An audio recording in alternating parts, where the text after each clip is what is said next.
Karibu tena mtazamaji kwenye awamu ya pili. Kwa hivi sasa ikiwa imetimia saa 5 na dakika 33 saa za Afrika ya Mashariki, tunaingia moja kwa moja kwenye mada, na kama nilivyokuwa nimekueleza hapo awali, wewe ukiwa wa jinsia ya kiume, mtoto wa kiume, mwanamume, leo ni siku yako. Tunakujali, tunakuzungumzia kwa sababu tunataka kuwasaidia wanaotatizika na matatizo ya afya ya akili. Mwezi Juni ni mwezi ambao umeweza kutengwa ili kuweza kutoa hamasa, kutoa maelezo pamoja na kufahamisha jamii kwa jumla kuhusiana na afya ya akili. Ni mbona matatizo na visa vinaendelea kuongezeka, sio Kenya peke yake, ni katika mataifa mengi kote ulimwenguni, na ni nini ambacho kinachangia sana, tukiangazia hususan katika jamii yetu hapa Kenya, ni nini ambacho kinachangia sana, suluhu liko wapi, na je, ni nini ambacho kinamfanya mwanamume anatulia tu akiwa peke yake, anaumia, anahangaika, akiendelea kusalia kimya. Ndio maana hii leo tunaangazia afya ya akili kwa wanaume. Tatizo liko wapi? Na siko peke yangu hapa kwenye studio, ninao wataalam pamoja na mwenye kisa ambao watakuwa natuchorea picha halisi ya jinsi hali ilivyo hapa nchini. Ninaye Profesa Kennedy Imbuki, yeye ni mwanasaikolojia. Karibu sana Profesa. Asante sana. Ni fahari yangu kama umeweza kusafiri kutoka Kisumu leo asubuhi ili ukaweza kufika hapa. Asante sana. Ninaye Daktari Catherine Siengo Mutisia, yeye ni mtaalam wa afya ya akili. Karibu sana daktari. Asante sana. Na pia tunaye Lawrence Nyaga, ni mwenye kisa. Asante sana kwa kuwa na ujasiri wa kufika hapa ili uweze kuelezea Wakenya kisa chako, mahali ulipoanzia na hadi sasa, wakati sasa umeweza kupata tiba na afya yako ya akili. Utatueleza iwapo sasa iko sawa ama bado unahitaji usaidizi. Karibuni sana, tutaweza kuendelea kuzungumza. Mwanzo kabisa, hata kabla hatujaingia sana kwenye mada, afya ya akili ama tatizo la afya ya akili, tuanzie hapo kwenye utangulizi. Ni nini? Tuanze na Profesa. Afya ya akili, mara nyingi watu hufikiria kwamba afya ya akili ni tofauti sana na afya zile zingine. Lakini afya ya akili kwangu mimi kibinafsi nafikiria kwamba wakati mtu anapozaliwa tu, na kadri na jinsi vile anavyolelewa, kuna jinsi vile ambavyo inafaa awe akitunzwa, akijitunza na akiendelea. Kwa hivyo utakuta kwamba afya ya akili ni ile hali ambayo mtu ako katika uhalisia mzuri wa kuweza kufikiria vizuri na kuwa na tabia ambayo inakubalika na watu wengi. Kwa sababu wakati mwingine sio lazima kila mtu atakubaliana na tabia, lakini ni tabia ambayo inakubalika, na pia aweze kufanya uamuzi ama maamuzi ambayo anayafanya yawe ni maamuzi ambayo ni mazuri, yanaweza kumfaa yeye na kufaa jamii kwa ujumla. Asante sana, umeweza kutupatia maelezo ambayo ni mazuri. Umetuambia kwamba mtu aliye na afya ambayo ni nzuri kiakili, ana uhalisia, anakubalika na watu, anafanya maamuzi ambayo kwa kweli yanaonekana yako sawa. Sasa daktari, ningetaka aliye sasa na matatizo ya afya ya akili, ana hali gani? Asante sana. So afya ya akili si sawa na ugonjwa ya akili. Na afya ya akili kama vile profesa amesema, ukiwa na afya nzuri inapaswa uwe unaweza changia kwa ile community, mahali kazini ama kwa nyumba ama kwa kijiji. Uwe unaweza changia. Na pia ukipata matatizo, kwa sababu dunia lazima kuwe na matatizo, uwe unaweza inuka tena na uendelee na maisha. Na kwa hivyo magonjwa za akili zinaanza wakati hizo vitu tatu haziko. Unajipata ukipatwa na matatizo huwezi jinua tena, unapata sasa umefikia kiwango huwezi changia. Kama wewe ni mwalimu huwezi enda kusomesha, kama wewe ni daktari huwezi enda kutibu watu. So ukiona hiyo yote inabadilika, sasa ndio tunaingia magonjwa za akili, na ni nyingi. Kuna pengine nitaje kwa kizungu kwa sababu watu wengi wamesisikia depression ama ile hali ya kusongwa na mawazo. Kuna ile wasiwasi, anxiety disorder. Kuna substance use, kutumia pombe na madawa zingine za kulevya. Kuna magonjwa zingine zinapatikana mtoto akiwa, zingine zinaanza wakati ya utotoni, kama ile tunaita ADHD. Mtoto hawezi tulia, ama akiwa kwa klasi hawezi kuwa hana utulivu ambao unahitajika kama wale wengine. Na kuna ile watu husema wewe ni mwenda wazimu, hiyo ni ile tunaita schizophrenia. Ile ni ile ugonjwa yenye itahitaji madawa maishani mwako. Kuna pia bipolar, ile mtu anakuwa na huzuni kwa kipindi alafu tena furahi, anaanza kufurahi sana, ile tunaita mania. So bipolar ni iko na mawili, anakaa akibadilika. Kiswahili tatizo kidogo. Lakini mtazamaji anaelewa. Asante sana kwa jinsi ambavyo umeeleza Profesa pamoja na daktari. Sasa ningetaka Lawrence, sasa tugeuke kulingana na jinsi ambavyo wameweza kueleza. Tupe kisa chako, hali yako ilianzaje? Mimi kuzaliwa nilizaliwa kawaida kama mtoto kawaida pale kijijini. I had everything, chochote kilikuwepo, but lack so much. Kuna vitu vingi sana nilikosea. Ambazo sikupata kutokana na waelekezi wangu. Kama pale nyumbani mama mzazi ambaye hakuwa, baba yangu hakuwa. So sikuwa na mwongozo mwema, mwongozo mzuri, tulikuwa na chochote kile ningehitaji. Kama vile sasa ukipatia mtu chochote pale barabarani ama nyumbani atafurahi, but kuna maelekezo ambayo hayakuwepo kabisa. Nikurudisha nyuma kidogo kulingana na maneno yako ambayo umeyatoa. Unasema kwamba mama na baba hawakuwa. Walikuwa wapi? Labda walikuwa kila mtu kuna shughuli zake. Wako makazini, kiwango kwamba hata kama kuna jambo lilikuwa linanitatiza na ningetaka mtu wa kunisaidia kulitoa ama kunielekeza, kuniambia hivi ndio inafaa kufanywa ama ni vipi nahitajika niishi, hakuwepo. Mara nyingi wakija walikuwa tayari washachoka. So wakija mara mingi ni wewe endelea na mambo zako, hawa kuna shughuli zao pia wanataka wajipumzishe. So baadaye ndio kuingiana na watu wengine pale kijijini na vijana wa kijijini, niliopt kuanza kufuata tabia na mienendo ambayo haikuwa mizuri kabisa. Kwangu mimi sasa hiyo niliona niko sawa kabisa. Niliona hapa ndio mambo yanafaa kuwa. Nikiona mtu amelewa na anavyotembea, anavyozungumza, anavyoimba, natamani sana kuwa kama yule mtu. Maana yake naona hasa kama anajisikia kama yeye ni mtu. Na jinsi nilivyoingilia ulevini, siku za kwanza nilisikia kabisa mimi ni mtu. Wakati huo labda ulikuwa katika shule ya sekondari ama kabisa? Hapo nilikuwa shule ya sekondari. Nilikuwa shule ya msingi, nilikuwa tayari mimi ni mnyonge sana. Kama vile nilivyosema, nyumbani tulikuwa na kila kitu. Kulikuwa na tuseme kama ni runinga ilikuwepo, kama ni gari ilikuwepo, kama ni vyakula vilikuwepo vizuri. Lakini mimi mwenyewe nilikuwa bado najisikia nimefinyika. So wakati nilifika shule ya sekondari, shule ya upili, nikajua sasa basi hapa ndio nimepata sasa uhuru wangu. Zile vita nilikuwa napigwa nyumbani na mzazi tena haziko. Zile maisha ya utotoni nilikuwa ninanyanyasika pale kwenye kijiji, sasa tena hayapo. Mimi nilifika kiwango cha kujitawala. Katika shule ya upili nikaanza kuchukua tabia za vijana wengine ambao pia nilikuwa naona ni kama wanaishi vizuri kuniliko. Kwa sababu hata hela ulikuwa nazo, hela haikuwa tatizo. Pesa zilikuwa ziko kidogo, lakini mimi haja yangu sana si kwa ati ni mambo na pesa. Ni kujisikia mtu. Sense of belonging, yani niwe naishi kama wale wengine, sababu nilikuwa naona wale wako tu sawa. So hapo katika ya kuizi skuli nilikuja kafika kiwango nikakomesha. Nikasema sasa hivi maisha ya shule sasa imekuwa ni mbaya, maisha ya sekondari kuliko ya shule ya msingi. Nika opt kuacha. Niliwacha kwa sababu ya nini? Pale shuleni nilipenda sana kucheza mchezo mpira wa vikapu, basketball. Wakati wa kutry ile trial zile za ndio uingie kwa school team, kuna mwalimu aliniambia, you cannot make it."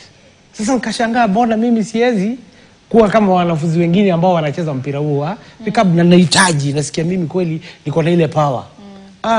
Mwalimu akanivunja moyo. Ikafika pahali nikawa mgonjwa, ile ugonjwa kawaida, ile homesick nini. Nikaomba ruhusa kuelekea nyumbani, nilipata matibabu, nikapewa ruhusa. Nikitoka skuli, ile siku natoka skuli sasa, nimebeba mfuko wangu, kuna vitabu viwili vitatu na nguo za kubadilisha. Nikapatana na yule mwalimu tena, akaniambia, "Unaelekea wapi? Where are you going? Unaelekea wapi?" Nikamwambia, "Mimi naenda nyumbani, mimi ni mgonjwa." "Na ni nini umebeba kwenye begi?" Nikamwambia, "Sasa hii begi mimi nimebeba kitabu, niko na leaf sheet, niko na nguo za kubadilisha." Akaniambia, "Sheria na masharti za shule hufai kutoka na bagi kwa mgongo." So akachukua ile bagi yangu sana, elekea nyumbani, sina chochote, niko na ile karatasi peke yake, ile leaf sheet. Nimeanza kupanga mawazo yangu, sasa mzazi nitamuelezea namna gani. Kawaida enzi zile mpaka ungeelezea mzazi kwanza umekuja nyumbani na umekuja, si ati umekuja holiday, umekuja kutibiwa na bado masomo inaendelea. Sasa kwanza kupanga kipindi huyu mama sasa nitamkuta namna gani, nitamuelezea vipi? Ai, sawa, nikasema yule waro naliwe, nikaenda nyumbani. Ule muda wa wiki zile yale majuma mawili nikakuwa nimepanga mipango yangu mizuri kabisa, sitarudi hiyo shule tena. Nimechoka, nimekosa nafasi ya kucheza mchezo napenda. Shule pale ni Githeri, kwa ile time tulikuwa tunaita kokoto. Unauma kokoto daily, jioni saa 7. Mabadiliko ilikuwa nakuja weekend. Na nikikumbuka nyumbani kusema ukweli kulikuwa kuna kila kitu. Kiamka asubuhi kuna boflo imepakwa siagi. Sasa nilikuwa na nyumbani, sasa nikaanza kuona uzuri wa pale nyumbani jinsi kulivyokuwa. Mimi nikasema hiyo shule sirudi. Katika ile kati ya kukataa kijijini ilikuwa wewe ni mtoto wa kila mtu.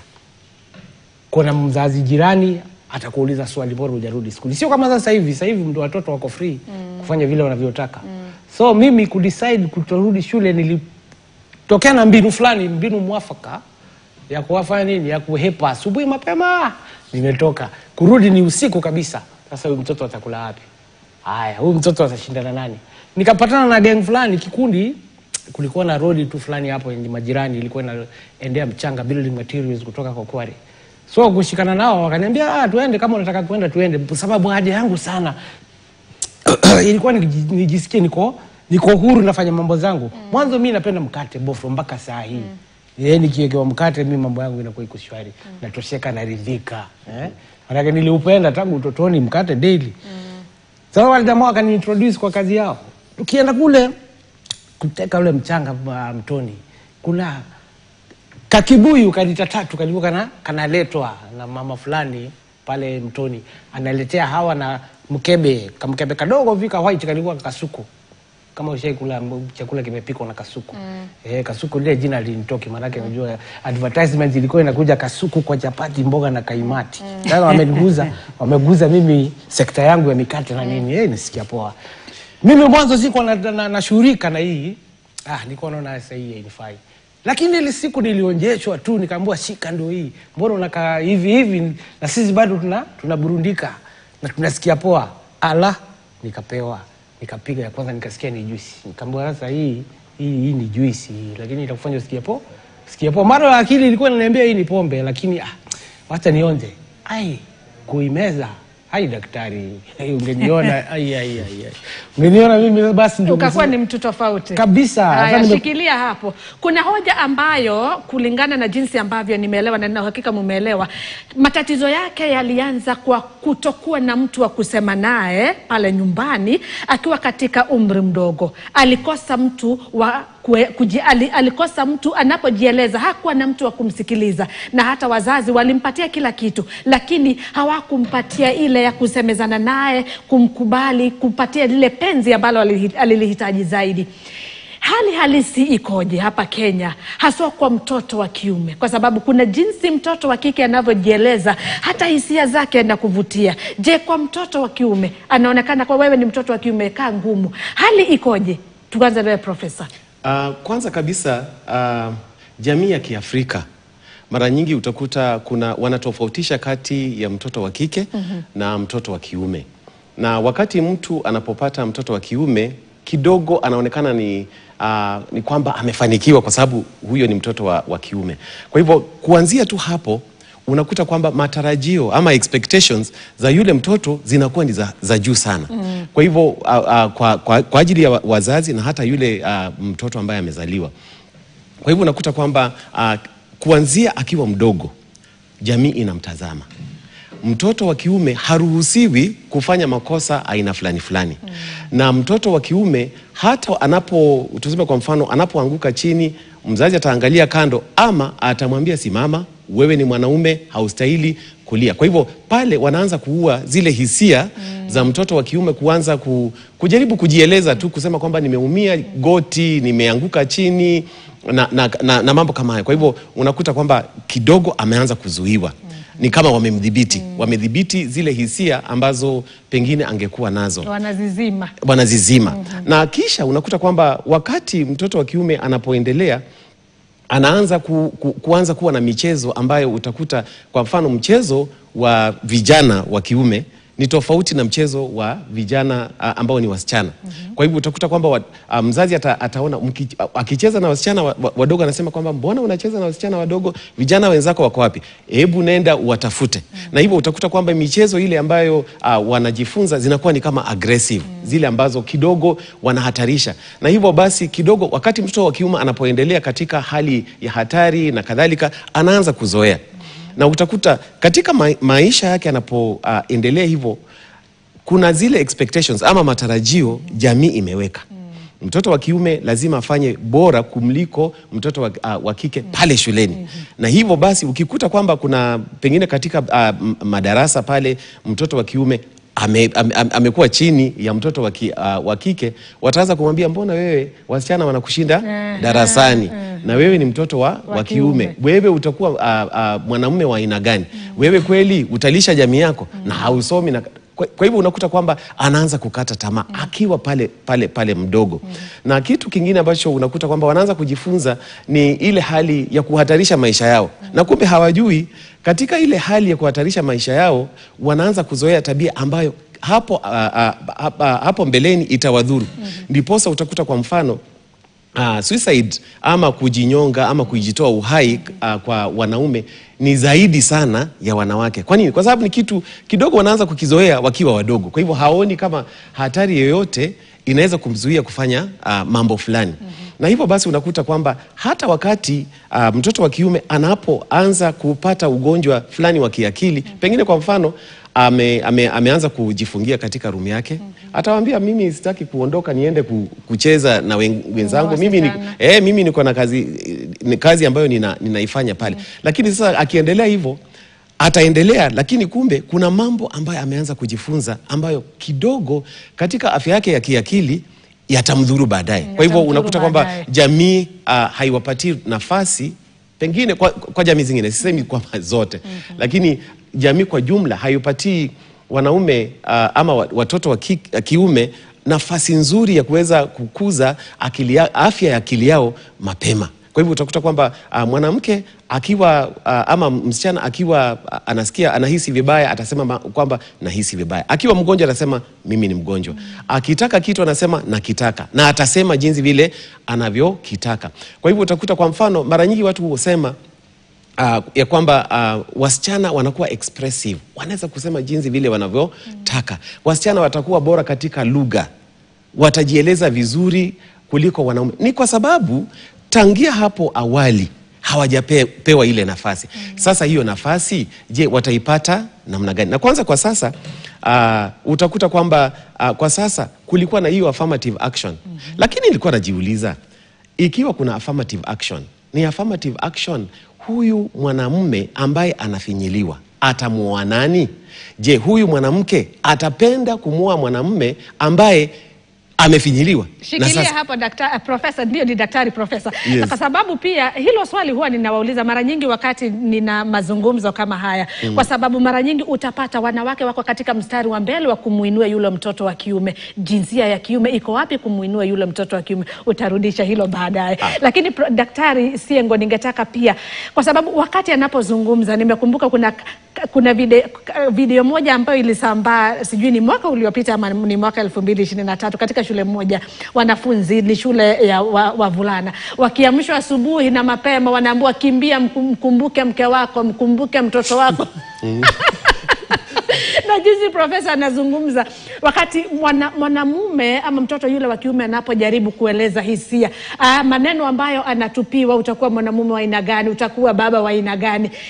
Ni jukumu gani ambalo sisi kama wazazi pamoja na walezi, iwapo uko na mtoto wa kiume unayemlea, ili uweze kumsaidia haya madhara yasiweze kumwathiri katika utu wake mzima, ni jukumu lipi ambalo tuko nalo? Na pia unaweza tupa takwimu hapo uko nazo ya jinsi hali ilivyo hapa nchini katika matatizo ya afya ya akili kwa wanaume. Asante sana. Ninakubaliana na profesa kwamba ile Africa tradition inasukuma mtoto wa mvulana kukaa ngangari, kukaa ngumu. Ukimwona akilia unaona sasa hizi nikimwona daktari yangu akilia ama nikileta sioni kama ni jambo la kawaida. Ni jambo la kawaida. Lakini profesa doko na machozi hapa itakuwa so ile mimi naweza changia ni kwamba watoto wote wakizaliwa tuangalie kisawasawa.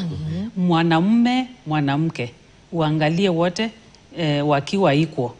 Kwa hivyo ni lazima mtoto akiwa mdogo vile mwenzetu hapa ametuambia ucreate ile masaa ya kukaa na yeye. Isiwe tu ni kazi na wafanyikazi wameachwa na mtoto, because sasa mtoto atakuja kuiga ile tabia na mafunzo ya mfanyikazi. So ni vizuri mtafute wakati wa kukaa na huyo mtoto, awe msichana awe mvulana. Na ni vizuri mumufunze ile discipline ya si kuchapa. Kuchapa emphasize kuchapa mtoto, atajua hiyo ndio ile hali ya kutatua matatizo. So pengine maishani mtu akimkosea anajua tatizo ni kupigana. So kuna ile discipline unaweza pea mtoto. Tuseme uangalie chenye anapenda. Kama vile mwenzetu hapa ametuambia alikuwa anapenda basketball. Hiyo mwalimu pengine angempea time kwa sababu alikuwa na hiyo interest. Lakini unajua kama mimi kama mzazi wake nikijua anapenda basketball na mwambia usipofanya fulani utaenda kucheza. Hiyo sasa itakuwa ni yeye because anataka aende kucheza, wacha nimalize hii. So badala ya kuchapa ndio hata waone hiyo ndio ile njia ya kutatua matatizo. Lakini lazima ukuwepo.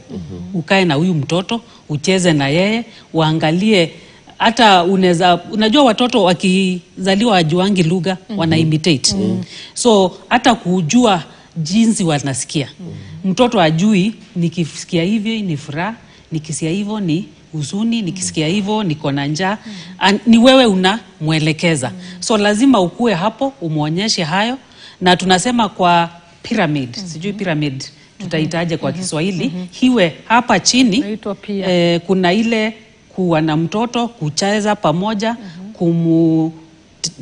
kumu-encourage, na kuna ile tunaita kwa Kizungu rewards, ile tumesema kumpea zawadi ama ile ya tena consequences hapo juu. Akikosa kufanya hii ndio itafanyika. Adhabu ni gani? Yes. So tunafaa ile muhimu ni time. Lazima upende mtoto kwa kumpea time ile utaweza kumfunza wewe mwenyewe. Awe msichana, awe mvulana. Asante sana. Sasa ningetaka Lawrence utatueleza ni wakati upi sasa ikafika kwamba ikabainika uko na matatizo ya akili? Ni wewe mwenyewe uliona kwamba hauko sawa ama ni nani alijua kwamba hauko sawa? Hali yangu ya kimaisha nikiwa sawa. Manake tangu utotoni nilikuwa najua vita ndio suluhisho wa kila kitu. Kwa sababu ulikuwa umezoea kichapo tangu. Kichapo tayari, So wakati nilibugia kile kinywaji, ile juice. Sasa nikatokea kijijini nikiwa na power. Sasa ndio mwanaume. Nikupigana na hata wale wakubwa wanacheka, wanaona amekuwa nyuki huyu jamaa. Nini amekula? Sasa hivyo maisha yakaendelea kwa hivyo, nikaona iko kawaida tu hivyo. Hata ningeambiwa nani ati hapo si sawa, nashangaa aje si sawa aje na hivyo kule nje ndivyo kunaendelea. Nikaanza kuacha minovu, nikaanza kufuata marondo vibandani. Maisha mazuri ninaacha, manake sasa hivi ndivyo naona ndivyo inafaa na ndivyo watu wengi hufanya. So kidogo naanza kutatizana na watu kijijini. Kila nifanyalo naambiwa wewe una kasoro. Nikaanza kujiuliza maswali, lakini sababu hakuna mwenye ananielekeza, maisha yangu yakakuwa ndivyo hivyo na hivyo ndo nataka. Katika ile hali ya kuishi kwa kuja kukoa na kisa pale nyumbani cha wizi. So suspect ikakuwa ni mimi za tayari nimekataa shule. Katika hiyo harakati very short duration of time. Mimi wapi nikasimamia prison. Kusimamia prison sasa ni remand. Chenye kiliniokoa pale remand ilikuwa kuna probation officer na miaka yangu haikuwa imefika kukaa jela. Wakati ulikuwa na miaka mingapi? Nilikuwa miaka 13 hapo 14. Nilikuwa katika kijana mdogo. So nikaweza kuchomolewa kutoka pale, nikarudishwa shule kwa masharti. Sasa bado niko na ule uchungu. Sasa jela, tena rudi shule nena masharti. Sema liwaro naliwe nitamaliza hii masomo lakini watanijua. Unaona? So niko na uchungu maana bado sijaelezewa ni nini kinaendelea hapa. Nafaa kukanyaga hatua zipi. Wakati nilimaliza skuli, sababu eventually nilimaliza, sasa nikakuwa simba. Pale mtaani mimi ni simba. Kashikana vijana wengine ambao tuko na tabia the same. Sababu huyu akifanya jambo nataka nifanye vizuri kumuliko yeye. Ni mashindano sasa. Ni mashindano. Kwa hivyo kama amekunywa chupa moja, mimi nataka niwe 2. Ni sasa mimi ndio kiongozi hapo. So kitambo kabla nikuje kuelewa hivi ninavyofanya sivyo ninavyostahili, nilikuwa nimekaa muda mrefu. Na wakati huo sasa, wakati uliposhikwa ukapelekwa jela, alafu ndio sasa baadaye ukatolewa kulingana hata na umri wako, na labda pia uliweza kubadilisha tabia, wazazi walikuwa sasa wanakufuatilia? Masharti hapa ni uende shule kifungwa, peana ripoti kwa probation officer. Hao ni kama wamejiondoa. Mimi pale nyumbani bora nipate chakula. Iwe ni baridi, iwe ni moto, basi hiyo mambo imeisha. Kama ni chakula ndivyo hivyo. So unapata hakuna yale maelekezo ya kwamba ati hivi tulifanya hivi kufanyikia hivi sababu ya tabia zako mbaya, na ukitaka kuishi maisha mazuri unafaa ufanye bla bla bla, unaona? Sasa ikawa sasa ni mimi nijipangie, nijitungie ni nini kilifanyika na nini kitafanyika, ama vile kutakuwaje. Mimi sasa nishikilia hapo. Mtazamaji, umeweza kusikia semi zake Lawrence. Daktari pia ameweza kutuelezea kufikia hapo, pamoja na Profesa Kennedy ameweza pia kutuelezea na kuelezea mengi, hasa tatizo liko wapi na mchango wa jamii, na ni wapi pia jamii inakosea kuchangia hali ilivyo katika afya ya akili ya mwanamume pamoja na mtoto wa kiume, kwa sababu wengi waathiriwa wengi matatizo yalianza wakiwa wadogo, na matokeo ama athari zake zinajitokeza wazi katika umri wa utu uzima. Kufikia hapo, mtazamaji, nachukua pumziko fupi mno. Baadaye tutakuwa tunarejea na kuendelea katika awamu ya pili ya mazungumzo yetu kuhusiana na afya ya akili kwa wanaume.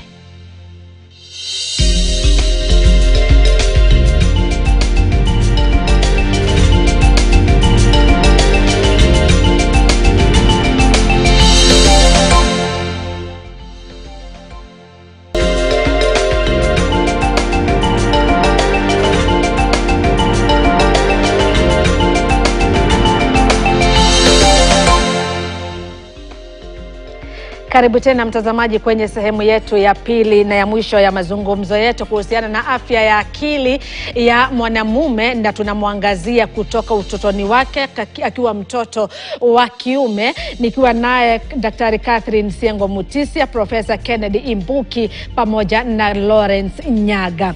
Tuzungumzia swala la malezi kama vile ambavyo tumezungumzia muda mfupi uliopita. Ni wakati upi ambapo mzazi ama mlezi atajua kwamba yule mtoto anampatia malezi mazuri, asimfungie sana, na pia asimpatie uhuru kupita kiasi? Tuanzie na Profesa. Kama jinsi umesema, kuna yule mtoto wa mhubiri, kuna jinsi ambavyo anatarajiwa na yule tukilinganisha na mtoto ambaye labda mzazi wake ni yule ambaye anajulikana labda ni mlevi zaidi, lakini matokeo yake yanakuwa ni tofauti na jinsi ambavyo jamii ilikuwa inatarajia. Tueleze. Ni kweli kwamba watu wengi, kuna usemi ambao huwa wanautoa wakisema kwamba watoto wengi wa wachungaji huwa ni wabaya, wanakuwa na tabia mbaya baadaye, ingawa walilelewa katika mazingira ambayo yalikuwa ni kidogo yamefungiwa na mazingira ya dini na maadili ambayo walikuwa wamewekewa. Na pia kuna wale ambao wanasema kwamba pengine mzazi akiwa ni mbaya sana, mtoto wake atakataa ile hali ambayo alikuwa anaiona pale nyumbani. Anasema kwamba mimi sitaki kuwa kama baba, nataka niwe na tabia ambayo itakuwa ni nzuri. Kitu ambacho ningesema ni kwamba mara nyingi katika hali ya ulezi ni vizuri tunapolea watoto tujue kwamba sio watoto wote wanalelewa kwa njia moja. Hata ingawa uko na watoto, wewe ni mzazi, umewazaa watoto 3, 4. Wale watoto 3, 4 huwezi kuwalea katika hali ya kufanana, kwa sababu wote wana tabia tofauti na wote wana mwelekeo tofauti. Mtazamo wao utakuwa tofauti kwa sababu ya ule umri unaopata. Na utakuta kwa mfano, wakati mzazi anapopata mtoto wa kwanza, sio hivyo atakavyomlea mtoto wa pili, wa 3 na wa 4. Kwa hivyo utakuta kwamba kidogo kutakuwa na tofauti katika yale malezi. Na kitu ambacho ni muhimu cha kuweza kuzingatia ni kwamba mara nyingi watu husema kwamba hakuna shule ya kufundisha kulea. Ni kweli. Kwa hivyo watu wanabangaisha tu, unaona fulani anawalea wake vizuri, huyu ni kubahatisha tu.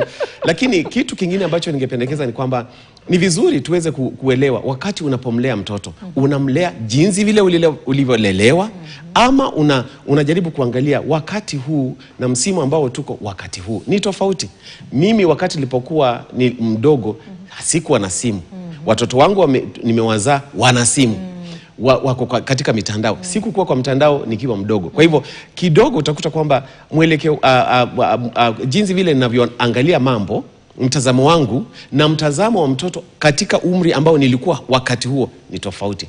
Kwa hivyo wazazi ni bora kuweza mmoja kujifunza kutoka kwa wengine, kujifunza kutoka kwa matatizo ambayo wengine wanapata, lakini jambo kubwa ni kwamba mara nyingi hata wazazi wao hawajatilia maanani afya yao ya kiakili kwa kuwalea wale watoto.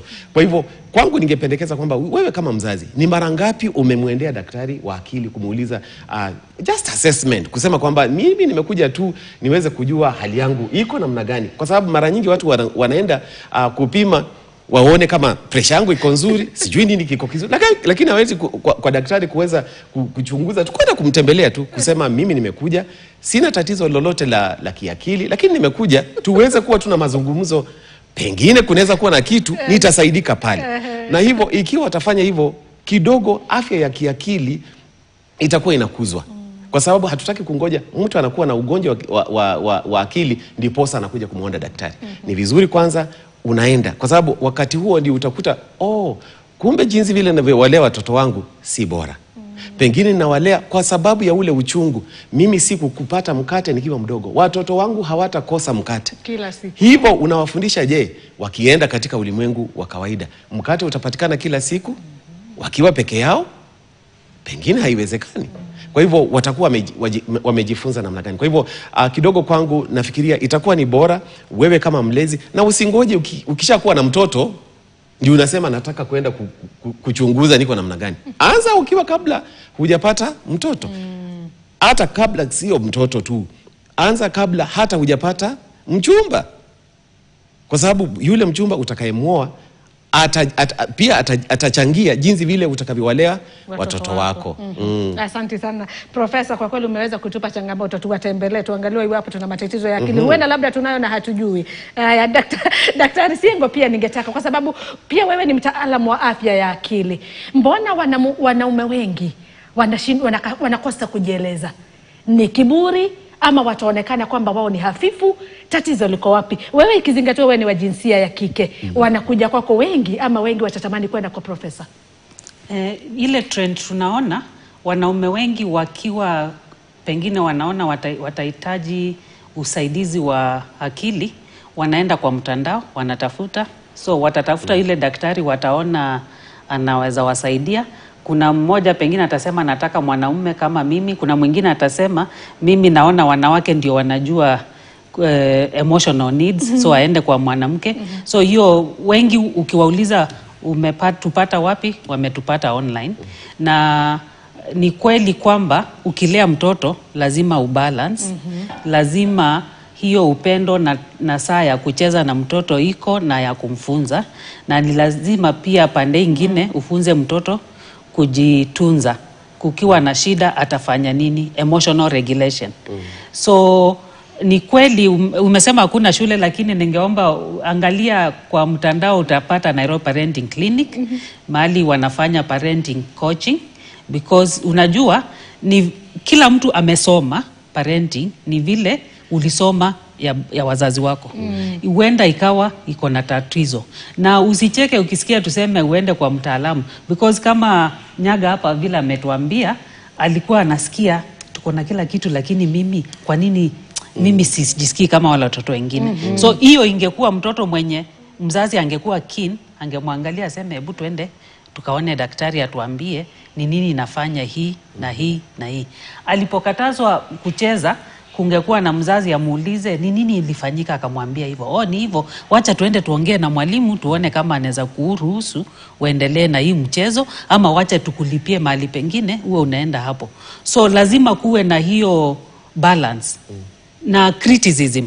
Unajua tunasema kama unaongea na mtoto tuseme mara 10, mara 8 inafaa kuwa unamsifu, na mara 2 ndio ile ya kukosoa. Kwa sababu nikichukua hii kikombe, hii chupa nirudishe kwa jikoni, mimi ni mtoto, uniambie umefanya vizuri, next time nitataka kufanya hivyo, ndio niambie hivyo. Lakini nikirudisha na unyamaze, sitajua nimefanya kitu mzuri. Nitangojea wakati nikikosa ndio utanichapa. So kuna watoto wanajua huyu mzazi akikuja siku hizi ni simu, mpaka sahani yanguke ndio atazungumza, ama mpaka nipige mdogo wangu ndio asikia akilia, ndio sasa atakuja. So tunasema watoto watatafuta ile inaitwa attention ya mzazi, anaweza tafuta kwa mazuri ama kwa wabaya.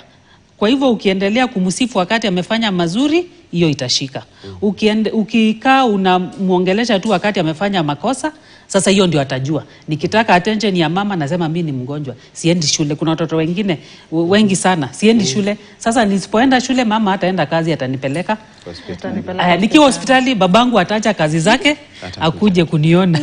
Yes. Asante sana daktari. Sasa pia kuna hoja ambayo ningetaka pia mtaenda, kabla ya kumhusisha Lawrence tena, ameweza kueleza vizuri sana kwamba jinsi ulikuwa mwanzo umesema kwamba hakuna shule ya kufunza jinsi ya kulea. Ndio kuna mashirika ambayo yameanza kujitokeza, kuna taasisi ambazo zinaendelea kujitokeza, lakini wengi bado hawazifikii.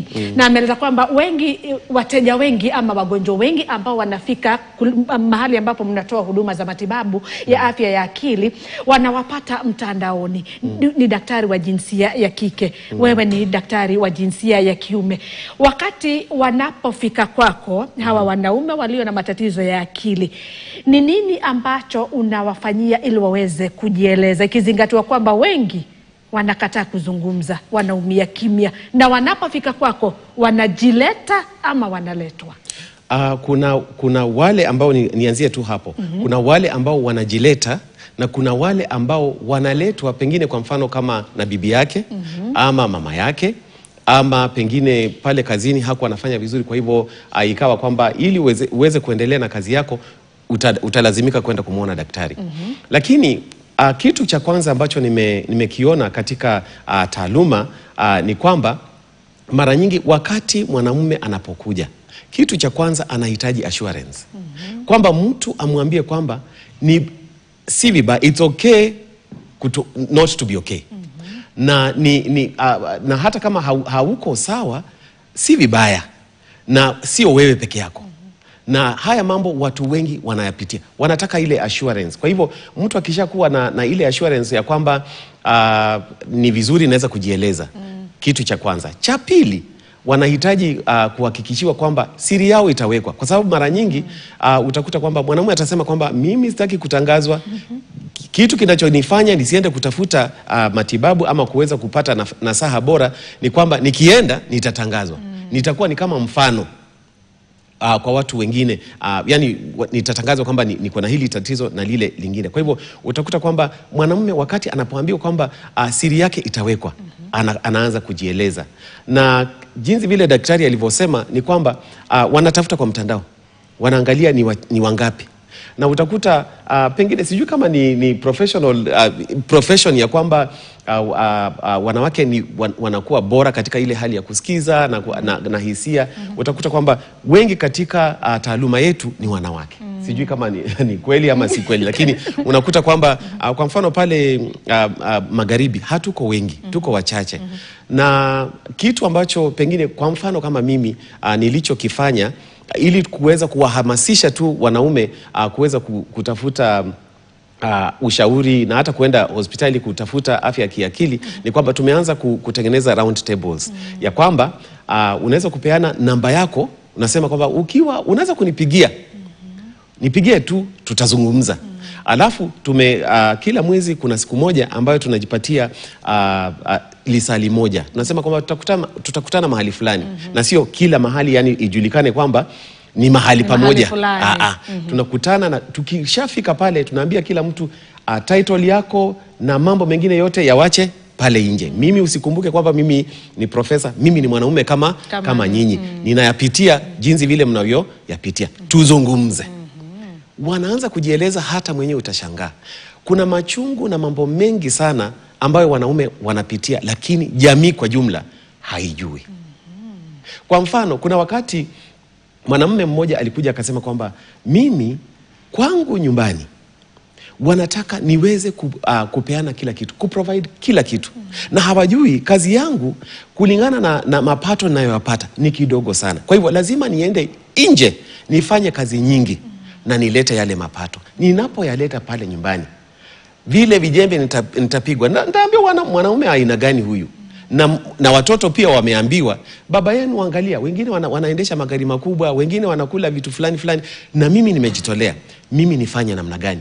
Kwa hivyo wakati huo kitu ninachosema, wakati wa hiyo round table akaniambia, unajua wakati nilipokuwa nikikuja karibu nipate ajali.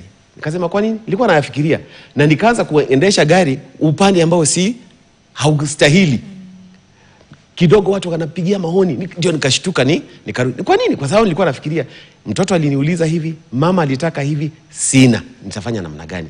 Kwa hivyo unakuta kwa mfano wengi wanaweza kuja wakaingia katika suicide. Anaamua nimechoka tu, sasa hakuna haja ya kuendelea, kwa sababu tu ya kutoelewa. Lakini kitu ambacho najaribu kuhamasisha wanaume ni kwamba ni bora kuongea. Tafuta mtu, sio lazima hata awe ni mshauri kabisa.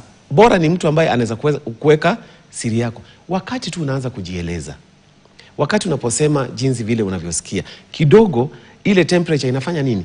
Inashuka chini kidogo. Kwa hivyo hisia zako unaweza kuzimanage. Lakini kwa kusema ukweli, wakati huu wanaume wengi wameanza kutafuta ushauri. Wameanza kutafuta madaktari.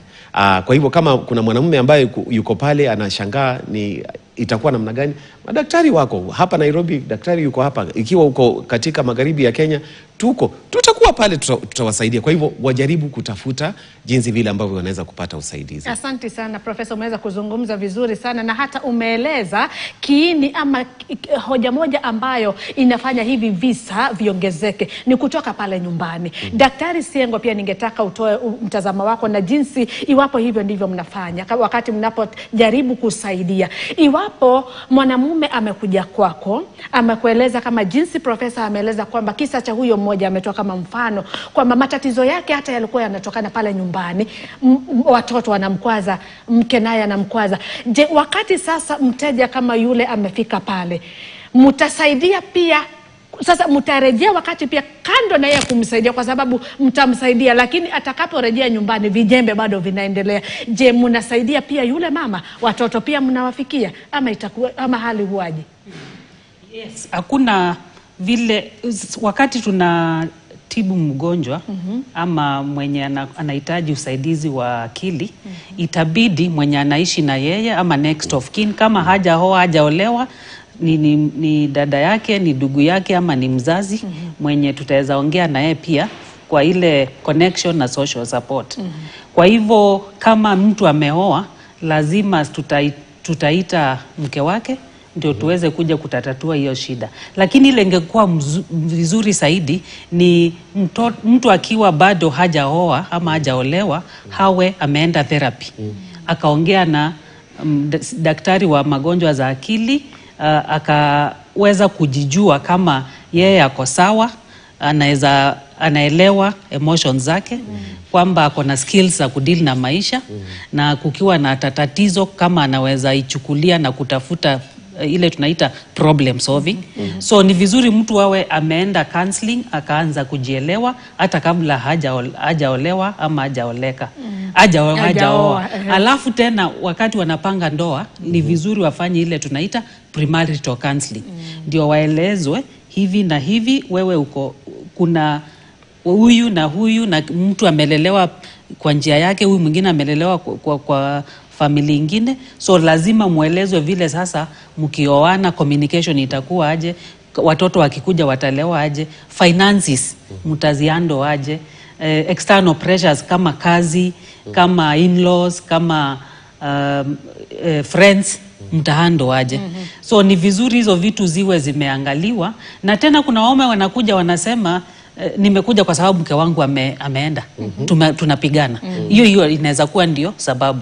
Ninakuja kwa sababu mwalimu ameniambia, watoto wanasema niko na hasira sana. Nimekuja kwa sababu kasini nimepewa warning. Nimekuja kwa sababu sina marafiki. So watu watakuja kwa njia tofauti nyingi, lakini ingekuwa perfect kuwe kwamba kila mtu amejielewa, na tulikuwa tunasema si lazima huwe ulikaa na wazazi wenye walikuwa wanakuchapa ama wakupei chochote chenye unataka. Inaweza kuwa overprotection pia. Kumbe wewe huku uachiliwa ukajua. Kuna wazazi siku hizi Nairobi, mtoto akiacha swimming costume wanachukua gari wanampelekea. Akiacha homework anachukua gari wanampelekea. Badala wangojea ulizwe na mwalimu kwa nini uliacha hii, upewe punishment ndio kesho ukumbuke kupack. So umeoverprotect huyo mtoto, hataweza kujua nikifanya hii mama anakuja kutatua, nikifanya hii baba anakuja kutatua. Hapo ni kama walilenga kweli daktari. Kwa hivyo tuwape nafasi hata ya kuweza kuadhibiwa. Na hata kufanya makosa. Asante. Sasa ningetaka tukienda kumalizia, kabla nimaliziane na wataalam, Lawrence, ningetaka sasa utueleze ilichukua muda upi tangu ulipobainika kwamba una tatizo na hadi sasa ukarejea katika hali yako ya kawaida, na iwapo umerejea katika hali yako ya kawaida ama bado unaendelea na matibabu? Ilinichukua muda manake mwanzo mimi ni mcha Mungu. Nikamwambia Mungu anipe na niongoze, na katika hali ya maisha yangu yote hakuna mahali nimeona Mungu akiniacha nyuma, lakini mwenyewe nilibaki nyuma kwa mambo mengi sana. Kwa mfano mimi wakati nilikuwa nikikua katika ile umri fulani, nilikwambia sasa hii makosa unafanya cha moto utakiona. Cha moto nitakiona tena, inanikumbusha ile vita. So mara nyingi nilikuwa nalipisha kisasi kwa vitu kama wanyama hivi, nachemsha maji, namwagia umbwa ikilia, nasikia raha sana, naona basi. Hii sasa wacha na mimi kabla nipate na wewe utapata. Mnyama kama mbuzi nikishika makofi hapa anapiga mbuzi. Mpaka moja alitaria akaniuma mkono, akaona acha huyu jamaa ananiadhibu sana huyu. Akakuja akaniuma. But kidogo haya yote tumekuja kuyaona nyuma tu. Baada ya nikaenda ng'ambo, nikaenda ng'ambo, nikaenda Dubai, nikafanya kazi. Wakati nilifika kule nikaona Al Maktoum International, basi mimi nimefika inshallah. Hii mambo yote magumu nilikuwa nikipitia yameishia hapa. Tabia zangu za ulevi zikazidi tena sana. Zikazidi ikawa hakuna amani. Mahali pote tukienda, Wakenya tulikuwa pale ni vita tu. Tukishambu kunywa hivi tuleto, tunaona Muhindi waongea Kihindi, hawa ni kama wanatuchokoza. Hawa wanatusengenya, hata tuulizi swali nao. Unashikwa na hasira. Ni vita hapo instant na mbio kupotelea. So baada ya kukaa kwa muda sana tukilewa, tukifanya vituko, tukapigwa deportation, kushikwa na kurudishwa. Sasa ndio kaanza kuona kumbe maisha yamenigeuka, sivyo hivyo vile nilikuwa natarajia. Sasa imekuwa ni ngumu. Sasa ni kurudi back to the drawing board. Sasa nione sasa mahali nitaanzia. Kumbe na mimi sikujigundua kwamba niko na kasoro tu, ile kasoro kabisa nafani irekebishe. Mpaka nikajipata niko Madhari ile hospitali ambayo Sangoni hao na wazimu ward 6. Ward 6 nimeenda sabia nini vituko vyangu, vulevi wangu, yani mambo zangu zilikuwa tu ziko tu mbaya. Nikapigwa ward 6 pale nikukaa naenda wazimu, ndio sasa nichukue hatua nipelekwe amenity ndio niingie rehabilitation sasa kurekebisha tabia zangu za ulevi. But nilikaa kule na uchungu tu bado. Nini mnanileta huku kufanya nini? Na ulikaa kwa kipindi kipi kwa sababu hatuna muda? Miezi kama 4 hivi pale Mathare, nikatoka nikaenda na tabia zangu bovu, nikaenda sasa rehab nyingine, ndio niliona kweli there is a solution na kuna possibility. My support system ambaye ni bibi yangu alikuwa ananiambia kila saa, wewe kuna kitu si straight hapa. Otherwise kama si yeye mimi hata ningekuendesha kufa kitambo sana, manake ningeendelea tu na yale maisha. But yeye alisimama na mimi. Yeye ni one person alisimama na mimi, na ndio nikaona ya kwamba kuna kasoro, nikaamua kurekebisha. Na tunaridhia kwamba alisimama nawe kwa sababu uko hapa kusimulia hali yako, ili kwa sababu nina uhakika kwamba kuna yule mtu ambaye umemguza na amepata tumaini. Tukienda kumalizia, Profesa, kuna swali ambalo nilikuwa nimekuuliza, kwa sababu mara nyingi utawapata wanaume ama watu vijana wa jinsia ya kiume wanalalamika kwamba mtoto wa jinsia ya kike amesimama kwa sababu kuna mipango mingi, kuna miradi mingi ya kuweza kumwezesha, na wengi ambao wanasimamia hiyo miradi ni wanawake. Wanaume wako wapi kumshikilia yule mtoto wa jinsia ya kiume?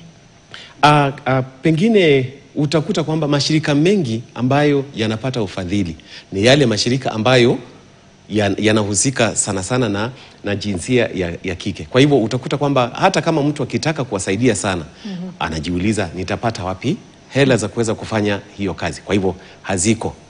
Na hivyo basi unakuta zile mipango na mipangilio nyingi ambayo kwa sasa inaendelea haimpatii mtoto wa kiume ile nafasi. Kwa hivyo pengine ningependekeza kwamba tujaribu kuona jinsi vile ambavyo mtoto wa kiume atasaidika katika njia hiyo. Jambo la pili ni kwamba hatuna wataalamu wengi wa kiume wa kuweza kuwashikilia wale vijana, lakini pia vijana pia nao hawako available. Ningependa kuweka mfano. Kwa mfano, ikiwa wewe ni kijana mdogo na unastahili kusaidika, na naweza kuchukua kama pengine taswira ya birika na kikombe. Kwa hivyo wewe ni kijana mdogo ambaye hauna tajriba kwa mambo fulani, unataka kuwa juu, na hii ndio birika iliyo na nini na ile content ama ile chai kwa mfano. Kwa hivyo ikiwa uko pale juu na chai imwagwe, hautaipata. Kwa hivyo itabidi kwamba vijana nao washuke chini, wale ambao ni wanaume ambao wako na tajriba wawalete karibu, waweze kuwafundisha, ndiposa ile chai itafanya nini, itaingia katika kile kikombe. Lakini najua kwa sababu hatuna muda, kuna kitu kimoja ambacho nilisema nitasema. Kwa mfano, na daktari atakubaliana na mimi, ukiangalia hospitali zetu nyingi, kitengo cha wagonjwa wa afya ni kibaya sana. Hospitali nyingi hata hazina vifaa, hazina, ni kama vile watu hawaoni umuhimu wa afya ya kiakili. Na utakuta kwamba ni hospitali chache sana ambazo zinatoa pengine hiyo huduma. Na pia utakuta kwamba na hata zile ward ambazo ziko kidogo, ukienda pale utasikia kama umehuzunika sana, kwa sababu ukiangalia mtu atasema kwamba hapa si mahali ambapo ninataka nikuje. Kwa hivyo watu wengi, hata wale ambao wangekuja waweze kupewa matibabu, wanasema nikienda hospitali na nipelekwe hospitali na niingizwe pale, mimi sitaki, afadhali nikae pale nyumbani. Kwa hivyo nadhani kwamba serikali ni vizuri ijaribu kuangalia afya ya kiakili wanaitengea fedha gani, na kuna programs gani ambazo ziko. Isiwe kwamba ni mashirika tu ya kibinafsi ambayo yatasaidia mtoto wa kiume. Yeah. Asante sana, lakini bado mwelekezi ametuongezea dakika kidogo, tutaendelea. Daktari, pia ningetaka utaweza kugusia kile ambacho ameweza kukigusia kuhusiana na jinsi ya kumuimarisha huyu mtoto wa kiume, kwa sababu matatizo mengi ambayo tunayaona kwa wanaume kwa sasa, kwa mfano tukitumia kama mfano wa Lawrence, matatizo yake yalianza akiwa bado kijana mdogo. Wanaume pia wanachangiaje ama wanawezaje kuchangia katika malezi ya huyu mtoto wa kiume, kando na kulalamika kwamba hakuna fedha ambazo zimetengwa, hakuna watu wa kuwasaidia? Tukianzia pale katika jamii, kwenye familia ndogo, wanaume pia wanafaa kusaidiaje ama kuchangia vipi? Kwa sababu utaona mara nyingi huyu mtoto wa kike, ili kuweza kuinuka na kuwa sasa kusimama na kuwa mtu aliye na ujasiri, mama pia anachangia sana. Na pia tukiangalia, mbona mama anasikizwa sana kwenye familia kuliko baba? Ni maswali sijui nimeuza matatu tutachangia. Na tunajua kweli hakuna mtoto hana baba. Na huyo baba ako wapi? Kwa sababu hata kama hamjaoana, umezaa mtoto, unajua huyu mimi ni, hata kama mumeachana, wewe ndiye baba ya huyu mtoto. So ile jukumu la kwanza ni, kama wewe umepata mtoto, wewe ni baba, utake usitake, uko na jukumu ya kuangalia huyo mtoto. Vile mama yake hawezi mtoroka, lazima awe mama. So tungeanza hapo, ingekuwa vizuri. Na tena saa hii wanaume wamebahatika, kwa sababu sisi zote tunafanya kazi. So kama vile tunaenda kutafuta pesa, sasa uko na time ya kuje tena nyumbani, tukuje mapema, tukuje tuangalie watoto. Ndio kuwe pia na influence ya baba. Kwa sababu tunajua wasichana wakiwa wakubwa wanatafuta yule mwanamume ana tabia za baba yake. Na mtoto pia anataka kuwa ngangari kama baba yake. So ni lazima sasa mzazi wa kiume atafute wakati hawe kuweza kukaa na huyu mtoto. Pia ukiangalia mashule, unapata walimu wanaume ni wachache, wa kike ni wengi. Ukiangalia university, unapata medicine wengi ni wasichana. Sijui ni nini inafanyika, lakini siku hizi at least tumepea watoto wafuate ile njia, ile career yenye wanataka. Kwa sababu ingekuwa pia presence ya baba hiko, na pia wamepata ile counseling, waka fill zile gaps walikuwa nazo. Kwa sababu matatizo inakuja nikikuja kulea mtoto vile nililelewa. Na pengine sikulelewa vizuri. So nikijielewa mimi mwenyewe, sasa naweza saidia, because tunasema uwezi mwaga kutoka kwa kikombe yenye haina kitu. Ni ukweli. Na tukishikilia hapo, lazima pia wewe msaidiwe ili muweze kutusaidia sisi. Yes. Mnapata ushauri pia?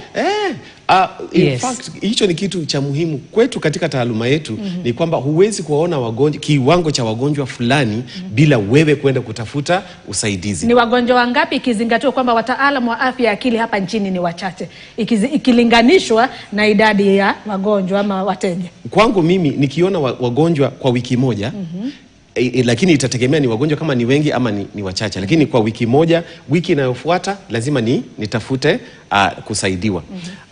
Kwa sababu unajua kwamba kila wakati unaposaidia mgonjwa kuna jinsi vile yale mambo ambayo pengine anayapitia. Kuna ile hali pengine amesema kitu ambacho wewe mwenyewe ulikuwa umekipitia. Kwa hivyo kinakuguza.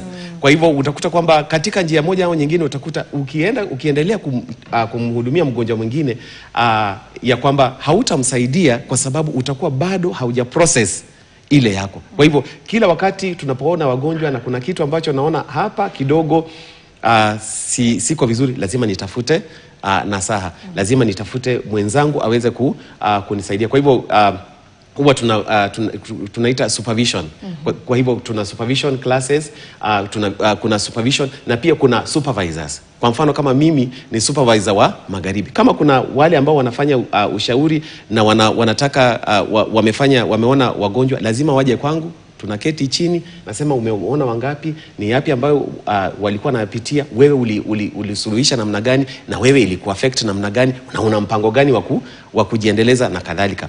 Jambo la pili ni kwamba huwa tunakuwa na continuous education. Kwa hivyo uwezi kukaa tu ati mimi nilitrain, hapana. Lazima kuwe kuongeza maarifa. Unajifunza hivi, kwa sababu kama nilitatua hili tatizo hivi, kuna tofauti. Asante. Shikilia hapo. Tukimalizia kwa sekunde kichache tu, daktari, iwapo kwa sababu kwa kweli wakati unapomsaidia yule aliye na matatizo ya akili, unafaa pia kuwa sasa uko sawa kabisa pia kwenye afya yako ya akili. Ile siku utaamka ukuwa labda leo unajihisi leo niko na hasira kweli, na hata mwenyewe ataufahamu hasira zimetoka wapi, unafaa kumhudumia mgonjwa ama hiyo siku unafaa kupumzika? Kwa kweli hata madaktari ni binadamu na pia wako na ups and downs ya maisha. So ni vizuri ile tunasema hata ukiwa mtoto mdogo uweze kuwa unajielewa, self awareness.